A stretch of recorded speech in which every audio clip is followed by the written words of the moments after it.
कुपटा येथे सरपंचावर अविश्वास ठराव। मौजे कुपटा येथील भाजपाच्या सरपंच असलेल्या रुक्मिणीबाई गवळे यांचे विरुद्ध ग्रामपंचायत कार्यालय कुपटा येथे अविश्वास ठराव घेण्यात आला। अविश्वास ठराव मंजूर झाला असून या ठरावानुसार सरपंचपद रद्द करण्यात आले आहे।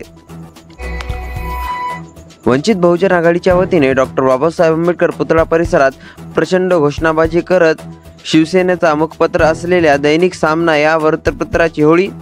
महात्मा फुले यांच्या विचारांना व कार्याला विरोध करणाऱ्या शक्तीशी प्रकाश आंबेडकरांची छुपी हात मिळवणी आहे असे सामना वृत्तपत्रात छापून आले। त्यानंतर ही होळी करण्यात आली। खरपरा नदी रुंदीकरण खोलीकरण करण्याच्या मागणीसाठी कोरड्या नदीपात्रात भर दुपारी शेतकरी बसून करतायत आंदोलन। काँग्रेस जिंतूर तालुकाध्यक्षपदी ॲडव्होकेट माधव दाभाळे यांची काँग्रेस जिल्हाध्यक्ष माजी आमदार सुरेश वरपुडकर यांच्या हस्ते निवड। डॉक्टर बाबासाहेब आंबेडकर यांच्या जयंतीनिमित्त जमजम सेवाभावी संस्था व लोकशाही मित्रमंडळाच्या वतीने थंड शरबतचे वाटप।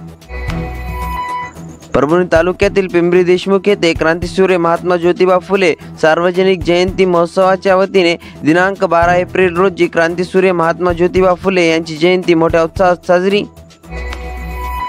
जल व्यवस्थापन कृती पंधरवडा 2025 चे उद्घाटन। 15 ते 30 एप्रिल दरम्यान राबविण्यात येणार पंधरवडा। परभणीत उष्माघाताचा पहिला बळी। जिल्ह्यात दिवसेंदिवस तापमानात होत आहे वाढ। सोमवारी शहरातील एका 24 वर्षीय तरुणाचा उष्माघातामुळे बळी।